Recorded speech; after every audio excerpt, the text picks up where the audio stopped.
날 될 수 있도록 축복하여 주시옵소서. 살아계신 예수님의 이름으로 기도합니다. 아멘. 누가복음 15장에 보면 탕자의 비유가 나옵니다. 우리가 잘 알고 있는 것처럼 탕자는 유력한 가문의 둘째 아들이었습니다. 어느 날 아버지에게 가서 이런 요청을 하죠. 아버지가 돌아가시고 난 다음에 저에게 물려주실 유산을 지금 저에게 좀 주십시오. 사실 고대 근동 사회에서 이런 요청을 하는 것은 바람직하지 못한, 참 후레자식 소리 들을 만한 그런 요청이었습니다. 참 재밌는 것은 아버지가 이 요청에 흔쾌히 응해 주셨다는 거죠. 그래서 재산을 아들에게 물려줍니다. 이 둘째 아들이 보란 듯이 그것을 자랑하면서 그것을 빨리 팔아서 이제 정리하여서 외국으로 나갔다. 그리고 허랑방탕한 삶을 살면서 재산을 탕진하였다고 성경은 기록합니다. 재산이 모두 다 없어지니까 이제는 돼지를 쳐야 되는 그런 비참한 신세가 되죠. 유대인들에게 있어서 돼지라는 동물은요, 가장 혐오스러운 동물입니다. 돼지는 부정한 동물이고요. 그러니까 돼지를 치는 것은 정말 말도 안 되고 근처에도 가까이 가면 안 되는데 돼지와 같이 생활할 정도로 참 비참한 삶을 살게 되는, 또 그날에 흉년이 오게 되니까 돼지가 먹는 쥐염 열매조차도 먹으려고 하는데 주인이 그것을 먹지 못하게 합니다. 탕자가 그제서야 정신을 차리게 되죠. 아버지의 품이 얼마나 따뜻하고 좋았는지. 아버지의 품 안에 있는 종들은 적어도 먹는 걱정은 하지 않는데 내가 아버지에게 돌아가야겠다. 그리고 정말로 터덜터덜 그 걸음을 앞장 세워서 아버지께 돌아갔을 때 아버지가 아직도 거리가 먼데 아들을 알아보면서 달려오고 얼싸안고 그 더럽고 냄새나는 아들을 안아주면서 좋은 옷을 입히고 금가락지를 끼고 그리고 신을 신기죠. 그리고 송아지를 잡아서 잔치를 베풀어 주었다는 것이 탕자의 비유의 내용입니다. 이 비유를 묵상하면서 이런 질문을 던지게 됩니다. 탕자는 왜 아버지의 품을 떠났을까요? 이유는 간단합니다. 아버지 품 안에서의 그 풍성함과 그 은혜와 그 자비의 그 손길이 얼마나 기쁘고 감사한 건지를 미처 몰랐던 거죠.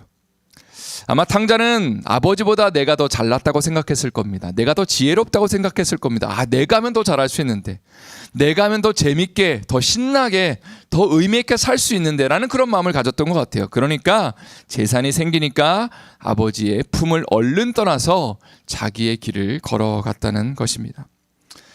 그러나 성경은 이것을 죄라고 정의합니다. 무엇인가 어마무시한 그런 범죄를 저지르는 것을 죄라고 정의하는 것이 아니고요. 그저 내가 잘나서, 내가 더 지혜로워서 하나님의 뜻을 무시하고 아버지의 품을 떠나서 나의 길을 가는 것, 나의 행복을 위해서 열심히 살아가는 것을 성경은 그저 죄라고 정의하고 있다는 것입니다. 모든 인간은 아버지 하나님의 품에서 가장 큰 기쁨과 즐거움과 만족을 누리는 존재로 창조함 받았습니다. 그러나 아담과 하와 이후의 모든 인간은요, 죄라는 것을 갖고 태어나죠. 그래서 자연스럽게 자기의 길을 걸어갑니다. 자기의 잘남을 자랑하면서 지혜를 추구하죠. 그러나 이러한 삶은 결코 만족함과 행복, 풍성함을 누릴 수는 없습니다. 오늘 말씀의 제목은 하나님의 영광이 떠나간 성읍입니다. 오늘 본문에서 묘사되고 있는 예루살렘 성의 모습은요, 원래 하나님의 영광이 찬란했던 그런 모습이었죠. 감사가 있었고 기쁨과 감격이 있었습니다. 그러나 이스라엘 백성들은 하나님이 부어주시는 그 풍성함과 은혜와 자비, 이 성읍 안에 하나님이 우리를 보호하심이 얼마나 기쁜 것인지를 별로 인정하지 않았던 것 같습니다. 그래서 아버지를 떠난 탕자와 같이 하나님 안에 거하는 것을 포기하고 우상을 숭배하게 되는 것이죠. 그리고 이러한 죄가 하늘에 달하게 되니까 하나님의 영광이 그 성읍을 떠나게 되고 자연스럽게 하나님의 영광이 떠난 그 자리에 우상이 들어온 그 자리에 이제 외적이 침입하여서, 바벨론이 침입하여서 그 성이 무너지는 그런 처참한 현실을 목격하게 됩니다. 그리고 결국 이제 오늘 본문은 그 비참함이, 하나님의 성읍이 정말로 그 외적에 의해서 무너진 것이 얼마나 비참한지를 지금 생생하게 세밀하게 묘사하고 있는 것입니다. 이 본문을 여러분과 함께 오늘 한 절씩 살펴보길 원하는데요. 1절 말씀을 한번 저희 다 같이 읽어보도록 하겠습니다. 1절 말씀 다 같이 읽어볼게요. 시작. 슬프다 어찌 그리 금이 빛을 잃고 순금이 변질하였으며 성소의 돌들이 거리 어기마다 쏟아졌는고. 1절 말씀은 슬프다라는 표현이 맨 처음에 등장을 하죠. 참 비통하다. 왜냐하면 하나님의 성읍이 무너져 있는 그 모습이 너무나 비참하다라는 그런 표현을 쓰고 있습니다.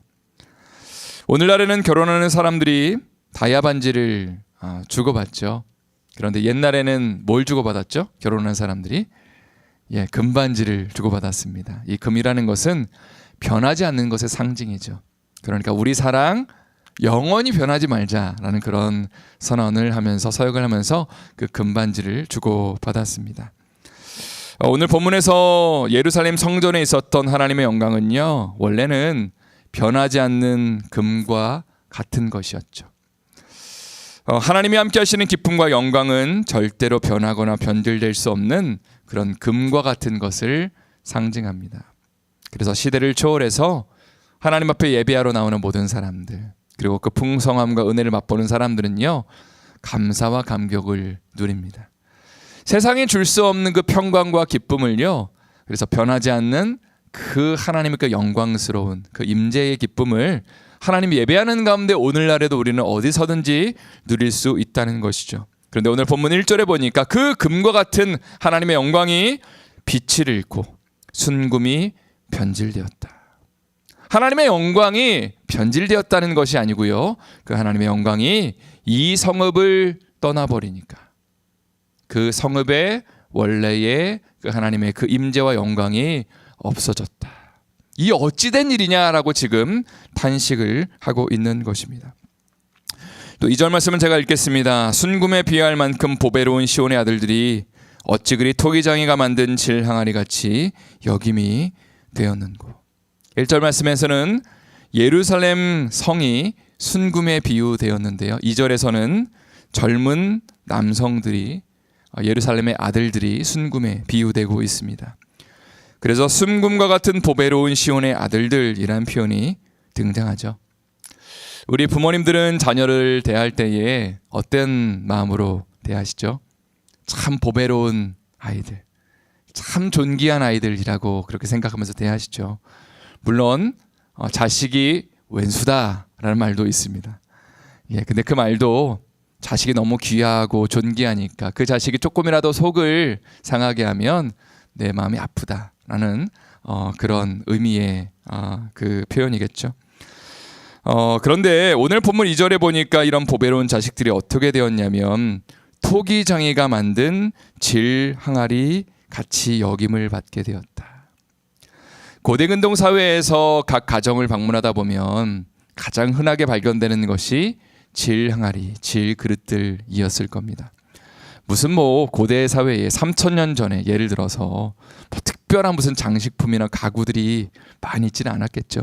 그냥 흙으로 쉽게 만들 수 있는 그런 그릇들, 항아리들이 아마 집안에는 제일 많았을 겁니다. 이런 그릇들은요, 그렇게 강하지가 않아서 쉽게 만들어서 쓰다가 깨지면 버리는 그런 것들이었죠. 그런데 유다의 존귀한 아들들이 질 항아리처럼 여김받았다는 것이 무슨 의미일까요? 이들이 전쟁 가운데 죽어가는 모습, 또 전쟁 이후에 피폐하게 굶어 죽어가는 그 모습이 마치 질 항아리처럼 쉽게 만들어졌다가 그냥 내버려지는 그런 존재처럼 되었다라고 지금 상황을 묘사하고 있는 것입니다. 또 3절 말씀을 한번 저희 다 같이 읽어보겠습니다. 3절 말씀 읽겠습니다. 들깨들도 젖을 주어 그들의 새끼를 먹이나 딸의 백성은 잔인하여 마치 광야의 타조 같도다. 여기 보니까 들깨란 단어가 등장하는데요, 영어 성경에서는 자칼이라는 단어로 표현되어 있습니다. 어쨌거나 이런 동물들도 자기 자식들에게 아무리 힘들고 어려운 상황에서도 자식들에게 젖을 먹이지만 지금 유다의 백성들은 자기 자식을 먹일 수가 없다. 3절 뒤에는 이런 표현이 등장하죠. 내 딸 백성은 잔인하여서 마치 광야의 타조와 같다. 왜 예레미야 선지자는 이스라엘 백성들을 참 잔인한 사람들이다, 그리고 광야의 타조와 같다라고 표현했을까요? 실제로 엄마 타조는 알을 낳고 난 다음에 그 알을 아빠 타조에게 맡기고 떠난다고 합니다. 그러면 알을 품고 부화시키고 새끼를 기르는 역할은 아빠가 감당을 한다고 하죠. 자, 그런데 마치 유다의 부모들의 모습은 지금 새끼를 버리고 간 엄마 타조의 모습과 같다는 것입니다. 또 아이가 배가 고플 때에 엄마가 당연히 젖을 주는 것이 당연한 일이겠지만 지금 바벨론이 휩쓸고 간 그 성읍의 자리에는요, 아무것도 남지 않았습니다. 성읍도 다 불타버렸고 먹을 것도 씨앗 하나도 남기지 않고 다 쓸어간 그 상황 속에서 먹지를 못하니까 젖이 나오지 않겠죠. 그러니까 아이들이 응애응애 하면서 먹을 거를 달라고 그래도 그 젖을 줄 수 없는 상황. 너무 비참하고 힘들고 자기 먹을 것도 없는 상황 가운데 있다 보니까 부모들도 그 부모의 역할을 감당하지 못하는 그 상황이 지금 너무나 비참하고 마치 타조와 같다. 아이를 버리고 떠나는 그 어미 타조와 같다라고 지금 그 비참함을 비유하고 있는 것입니다. 또 4절 말씀을 제가 읽겠습니다. 젖먹이가 목말라 혀가 입천장에 붙으며 어린아이들이 떡을 구하나 떼어 줄 사람이 없도다. 참 기가 막힌 표현이 등장하죠. 젖 먹는 아이들이 엄마 젖을 먹어야지 살 수 있는데 그런데 젖을 먹을 수 없으니까 그 혀가 입천장에 붙어버렸다. 어린 자녀들은 떡을 달라고 애원하면서 그렇게 울고 있는데 그 아이들에게 줄 떡이 없다, 부모들은. 또 6절 말씀 한번 다 같이 읽겠습니다. 6절 말씀 읽겠습니다. 전에 소돔이 사람의 손을 대지 아니하였어도 순식간에 무너지더니 이제는 딸내 백성의 죄가 소돔의 죄악보다 무겁도다. 창세기 19장에 보면 소돔과 고모라가 멸망하는 사건이 등장합니다. 그런데 여러분이 아시는 것처럼 소돔과 고모라는요, 외적의 침략에 의해서 무너지지 않았죠. 죄가 하늘에 달하니까 하나님께서 불을 내리셔서 그 도시를, 그 성읍을 심판하셨습니다. 그래서 6절에 보니까 이런 표현이 등장했어요. 소돔이 사람의 손을 대지 않았는데도 순식간에 무너졌다. 죄가 너무나 많으니까, 하늘에 그게 달하니까 하나님이 심판하셨다는 표현입니다. 그런데 이어서 이제는 딸내 백성의 죄가 소돔보다 무겁다. 지금 남유다의 성읍의 죄가 소돔의 죄보다 더 큰 것 같다라고 이야기를 하고 있는 것입니다. 우리가 잘 알고 있는 것처럼 소돔은 제가 조금 전에 또 말씀드린 것처럼 죄가 극에 달해서 멸망을 당했지만 엄밀히 이야기를 한다면요, 의인 10명이 없어서 멸망을 당했습니다. 하나님이 아브라함을 통해서 그렇게 약속하시잖아요. 의인 10명만 있으면 내가 멸망하지 않겠다. 그러니까 그 성읍 가운데 하나님의 은혜를 구하고 하나님의 긍휼과 자비를 구하고 그리고 죄를 용서해 달라고, 하나님 이 땅 가운데 하나님의 은혜를 좀 부어달라고 기도하는 그 10사람을 하나님이 찾으시는데, 그 사람들이 정말로 그 성읍을 변화시킬 수 있는 사람들이었는데 그 사람들이 보이지 않으니까 하나님이 그 소돔과 고모라를 멸망시키셨다. 그런데 여러분, 충격적인 것은요, 유다 땅의 상황은 그것보다 더 심각했다는 것입니다. 예레미야 5장 1절에 보면 이런 말씀이 있습니다. 예레미야가 받은 말씀인데 이런 말씀이 있어요. 너희는 예루살렘 거리로 빨리 다니며 그 넓은 거리에서 찾아보고 알라. 너희가 만일 정의를 행하며 진리를 구하는 자를 한 사람이라도 찾으면 내가 이 성읍을 용서하리라. 예루살렘 성전이 무너지기 전에 하나님이 하셨던 말씀입니다. 하나님은요, 의인한 사람을 찾고 계신대요. 하나님의 긍휼을 구하고 자비를 구하고 하나님의 정말로 그 용서를 구하면서 하나님 이 성읍을 정말로 불쌍히 여겨달라고 구하는 그 한 사람을 지금 구하고 있는데 그 한 사람을 내가 찾을 수 없다, 예레미야. 그렇게 하나님은 그 마음을 토로하시는 거죠. 그리고 남유다는 그 한 사람이 없어서 지금 멸망당하고 무너졌다는 것입니다. 성도 여러분, 제가 요즘에 자주 반복해서 이야기하는 것 중에 하나가요, 신앙은 뭐예요? 해석이 딱 나와야 됩니다. 이제 신앙은 해석이다.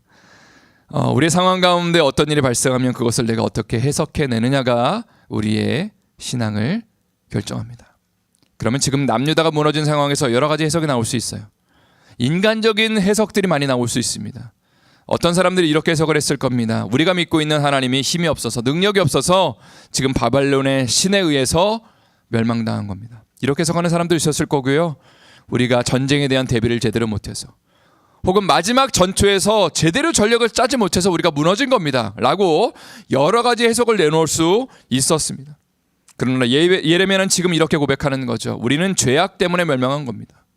의인 한 사람이 제대로 없어서 하나님의 긍휼을 구하는 한 사람이 없어서 우리가 무너진 건 아닙니까? 우리가 하나님 앞에 자복하며 회개하며 나아갈 때입니다라고 지금 백성들을 영적으로 깨우면서 지금 이야기를 하고 있는 것이죠. 마지막으로 오늘 본문의 9절과 10절 말씀을 한번 다 같이 또 읽어보도록 하겠습니다. 9절 10절 말씀을 읽겠습니다. 칼에 죽은 자들이 줄여 죽은 자들보다 나음은 토지 소산이 끊어짐으로 그들은 찔림받은 자들처럼 점점 쇠약하여 가미로다. 딸내 백성이 멸망할 때에 자비로운 부녀들이 자기들의 손으로 자기들의 자녀들을 삶아 먹었도다. 참 안타까운 표현들이 많이 나오죠. 9절에 칼에 죽은 사람이 굶주려 죽는 사람보다 낫다. 전쟁 가운데 먼저 죽은 사람들이 지금 배고파서 굶어 죽어가는 그 비참함보다는 훨씬 더 나은 것 아니냐, 차라리 먼저 죽는 게. 이런 표현을 쓰고 있고요. 10절에 사랑과 자비가 많은 부녀들, 어미들이 너무 배고파서 자기의 자녀들을 삶아 먹고 있다. 상상할 수 없는 그 비참함과 그 탄식이 정말로 지금 남유다 땅에 지금 벌어지고 있는 것입니다. 성도 여러분, 이제 말씀을 마치기를 원합니다. 오늘 말씀의 제목은요, 하나님의 영광이 떠나간 성읍입니다. 오늘 본문은 하나님의 영광이 떠나간 그 비참함이 얼마나 가슴 칠 일인지를 묘사하고 있죠.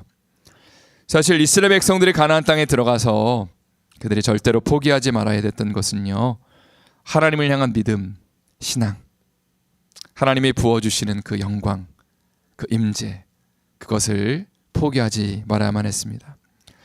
그런데 이런 착각을 했던 것 같아요.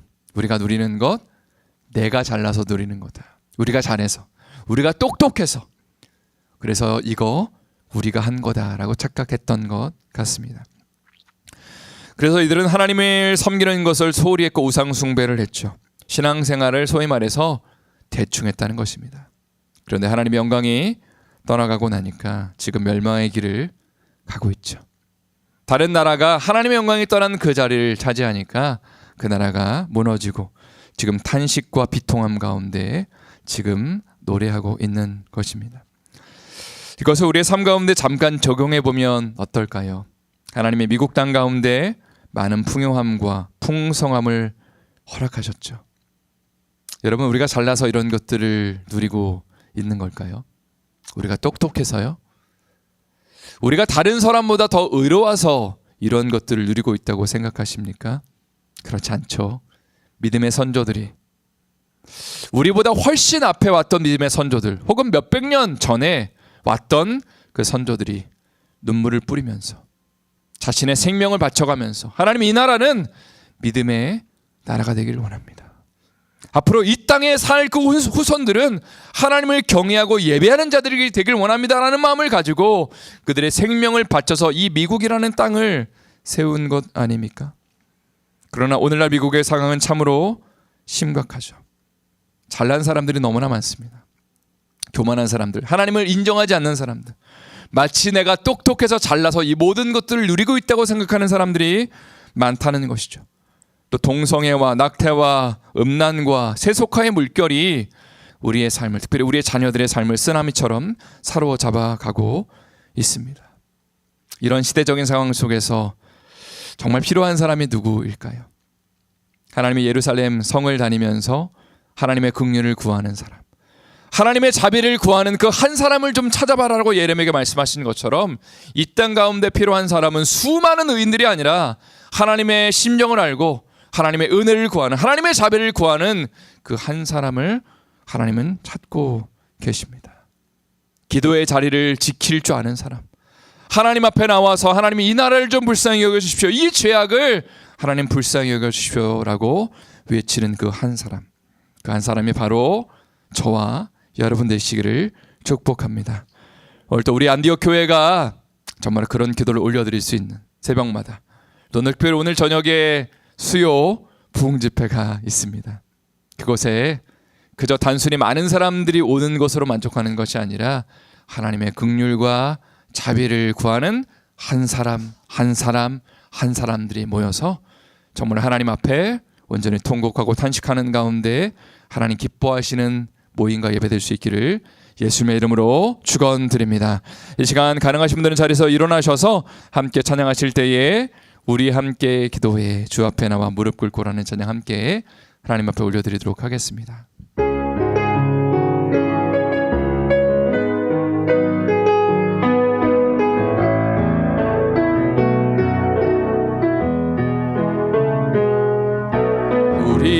우리 함께 기도해 주 앞에 나와 무릎 꿇고 긍휼 베푸시는 주 하늘을 향해 두 손 들고 하늘 문이 열리고 은혜의 비출기 이 땅 가득 내리도록 마침내 주 오셔서 의의 비출기 우리 위에 부으시도록. 다시 한번 우리 함께 기도해 우리 함께 기도해 주 앞에 나와 무릎 꿇고 긍휼 베푸시는 주 하늘을 향해 두 손 들고 하늘 문이 열리고 은혜의 비출기 이 땅 가득 내리도록 마침내 주 오셔서 의의 비출기 우리 위에 부으시도록. 하늘 문이 열리고 하늘 문이 열리고 은혜의 비출기 이 땅 가득 내리도록 마침내 주 오셔서 의의 비출기 우리 위에 부으시도록. 이 시간 함께 우리 몇 가지 기도 제목을 드리도록 하겠습니다. 먼저 우리의 안에 하나님의 영광과 임재를 사모하는 그 마음을 허락하여 주시옵소서.